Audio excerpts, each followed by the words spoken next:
Good evening student, स्वागत करती हूँ मैं आपका अपने इस यूट्यूब चैनल ब्राइट फ्यूचर में।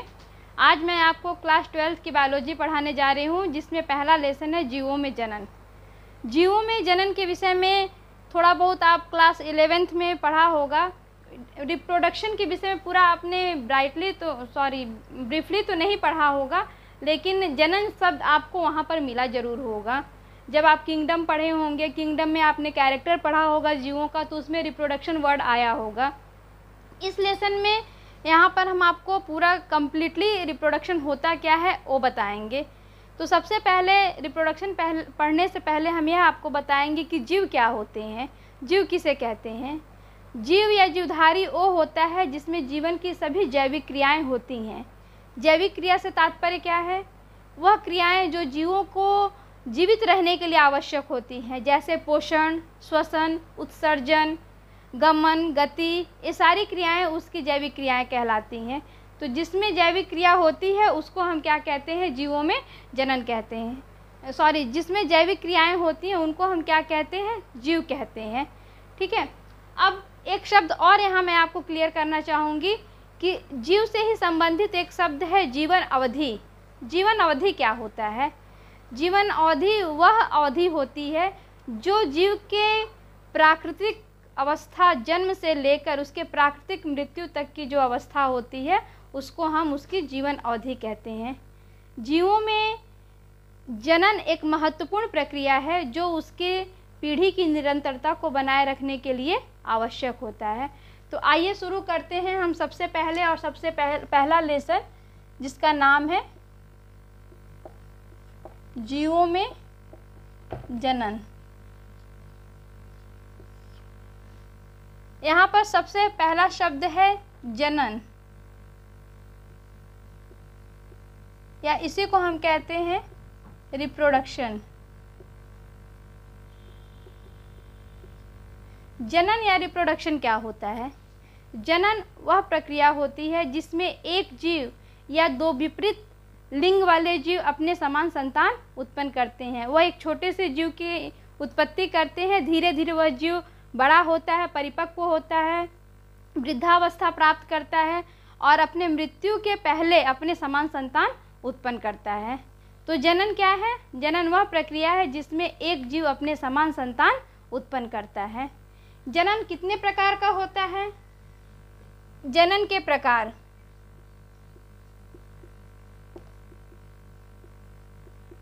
प्रकार यह मुख्यतः दो प्रकार का होता है। पहला है अलैंगिक जनन और दूसरा है लैंगिक जनन। मतलब एसेक्सुअल रिप्रोडक्शन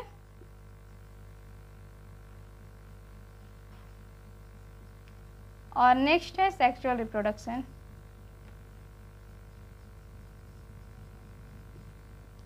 जनन के प्रकार ये दो प्रकार के हैं, अलैंगिक जनन और लैंगिक जनन।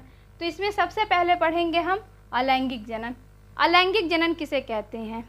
जैसे यहाँ पर आप शब्द से ही आपको लग रहा होगा, अलैंगिक मतलब जिसमें किसी लिंग की आवश्यकता नहीं होती है।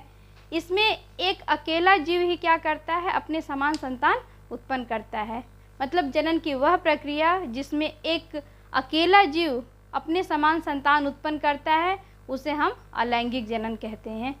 ठीक है। तो यहाँ पर अलैंगिक जनन के विषय में हम ब्रीफली पढ़ेंगे, जिसमें हम पढ़ेंगे कि इसकी कई विधियाँ हैं जिसके द्वारा निम्न कोटि से लेकर उच्च कोटि तक के जीव क्या करते हैं? जनन की प्रक्रिया करते हैं। लेकिन मुख्य रूप से अलैंगिक जनन जो होता है वह पौधों में और निम्न कोटि के जंतुओं में होता है।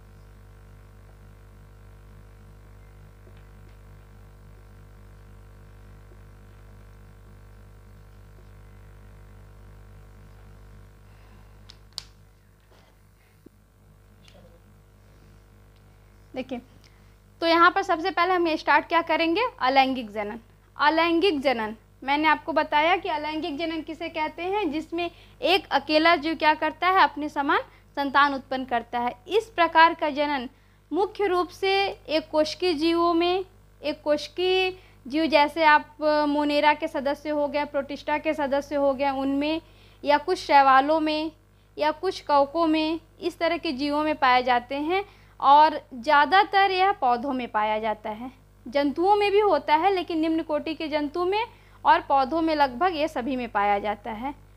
ठीक है, अब सबसे पहले हम यहाँ पर बताएंगे कि अलैंगिक जनन की कई विधियाँ हैं जो अलग अलग जीवों में अलग अलग प्रकार से होती हैं। जैसे इसकी कई विधियों में हम यहाँ कुछ नाम लिख रहे हैं। पहले है विखंडन, द्विविभाजन,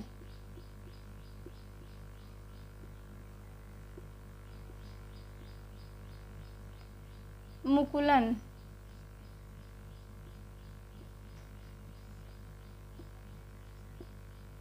पुटिभवन। देखिए, विखंडन, विखंडन क्या होता है? विखंडन का मतलब होता है टूटना। इसमें क्या होता है, कोई जीव, मुख्य रूप से जो एकोष्की जीव होते हैं, अगर इसको हम कहें तो एक तरह से हम इसको ये मान सकते हैं कि यह एक तरह से समसूत्री विभाजन भी कहा जा सकता है। समसूत्री विभाजन ज़्यादातर जो प्रोटिस्टा और मोनेरा के सदस्य होते हैं उनमें इस तरह से विभाजन होता है। जैसे सपोज मान लीजिए ये कोई कोशिका है, ठीक है, और इसमें किसी भी विधि के द्वारा यह दो भागों में टूट जा रहा है या कई भागों में टूट जा रहा है तो ये क्या कहलाएगा? विखंडन कहलाएगा। और जितने खंड यहाँ पर बनेंगे उस खंडों से फिर क्या होगा? नए जीव की उत्पत्ति हो जाएगी। ऐसा मुख्य रूप से प्रोटिस्टा के सदस्य जैसे अमीबा उसमें पाया जाता है। ठीक है, द्विविभाजन में क्या होता है? द्विविभाजन भी इसी से मिलता जुलता एक अलैंगिक जनन का प्रकार है जिसमें यह दो बराबर भागों में बढ़ जाता है। जीव जो होता है वो विभाजन करके दो बराबर भागों में बढ़ता है। इसके बाद है मुकुलन, या इसी को हम कहते हैं बडिंग। ये मुख्य रूप से ईस्ट और हाइड्रा में पाया जाता है। ईस्ट क्या है? एक कोशिकी कवक है।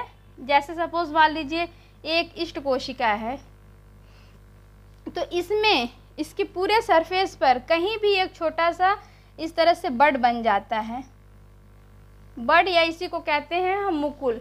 और बाद में जो संरचनाएं इस मातृ कोशिका, इस ईस्ट के अंदर होती हैं, उसी तरह की कोशिका, उसी तरह की संरचना इसमें भी बन जाती है।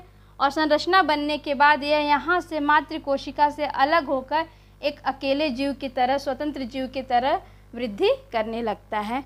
इस क्रिया को हम कहते हैं मुकुलन, या इसी को हम इंग्लिश में कहते हैं बडिंग। अगला है पुटिभवन या शिष्ट निर्माण। यह मुख्य रूप से अमीबा में पाया जाता है।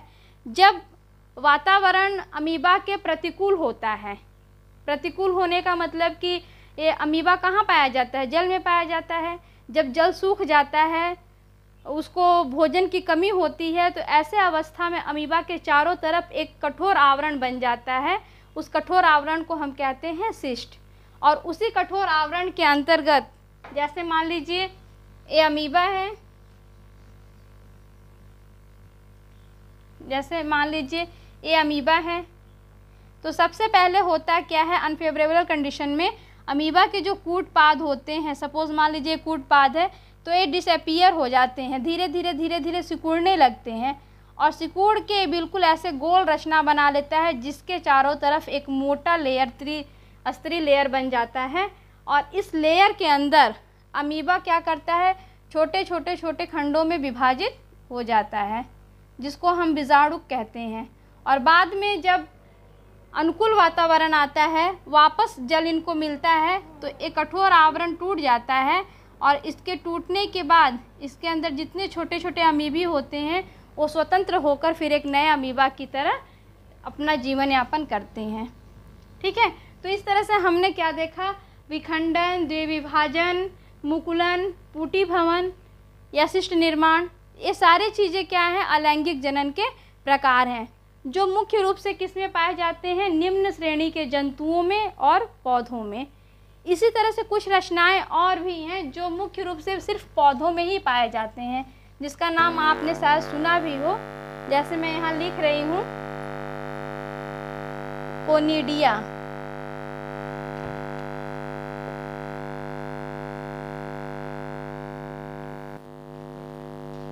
और दूसरा है यहाँ पे, पहला कोनिडिया हो गया और दूसरा यहाँ पर है जूस्पोर, चल बीजाणु। इसी तरह से होता है एप्लानोस्पोर, हिप्नोस्पोर, एकाइनिट, बहुत सारी रचनाएं हैं, लेकिन मेनली यहाँ मैं आपको दो ही बता रही हूँ। पहला है कोनिडिया और दूसरा है जूस्पोर। ये मुख्य रूप से पौधों में, शैवालों में, कवकों में पाए जाते हैं। जो निम्न श्रेणी के पौधे हैं जैसे शैवाल और कवक, उनमें कोनिडिया होता है क्या है, कोनिडिया एक बीजाणु संरचना है जो पाया जाता है किसमें, पेनिसिलिन। पेनिसिलिन के बारे में आपने सुना होगा। पेनिसिलिन एक कवक है, इसी की एक जाति है पेनिसिलियम नोटेटम, जिससे पेनिसिलिन नामक एंटीबायोटिक खोजा गया था।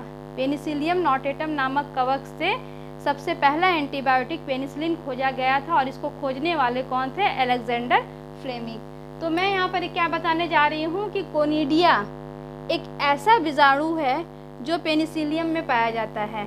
अब ये होता क्या है, जैसे सपोज मान लीजिए ये पेनिसिलिन की संरचना है, तो इसके ऊपर इस तरह से ये चेन में लगे होते हैं, ऐसे ऐसे राउंड राउंड ऐसे होते हैं, और एक एक टूट कर ये क्या होते हैं, ऐसे बिखर जाते हैं।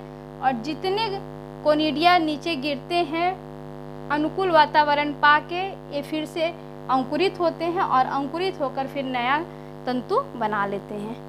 ठीक है, इसी प्रकार है चल बीजाणु। चल बीजाणु क्या होता है, चल मतलब चलनशील। चलनशील बीजाणु किसको कहते हैं, जिस बीजाणु में इस तरह से कशाभ होता है उस बीजाणु को हम क्या कहते हैं, चल बीजाणु कहते हैं। और ये मुख्य रूप से किस में होता है, शैवालों में होता है, कवकों में भी होता है। ठीक है, तो हम क्या कह सकते हैं कि ये मुख्य शैवाल या कवक से बाहर निकलते हैं, बाहर आके अनुकूल वातावरण में आते हैं और अंकुरित होकर फिर से नए कवक या शैवाल का निर्माण कर लेते हैं। तो अंततः हमने देखा क्या कि अलैंगिक जनन में बहुत सारी विधियां हैं जिससे जीव क्या करता है, अकेले अपने समान एक नए संतान की उत्पत्ति कर लेता है। ठीक है, तो यहाँ पे हम अलैंगिक जनन खत्म कर रहे हैं। इससे संबंधित अगर कोई प्रश्न आपके मन में हो तो आप कमेंट करके ज़रूर बताइएगा, और इसका नेक्स्ट पार्ट जो बचा रह गया है उससे संबंधित और लैंगिक जनन, वो हम अपने नए वीडियो में डालेंगे। और उम्मीद करते हैं कि आपको हमारी ये वीडियो अच्छी लगेगी। वीडियो अगर पसंद आए तो लाइक शेयर ज़रूर कीजिएगा, और हमारे इस चैनल में जो नए हैं प्लीज़ आप चैनल को सब्सक्राइब कीजिएगा। अगर आपको ये वीडियो अच्छा लगे तो आप कमेंट ज़रूर कीजिएगा, आपका कमेंट हमको मोटिवेट करता है और हम इस तरह से नए नए वीडियो लाने की कोशिश करेंगे। Thank you.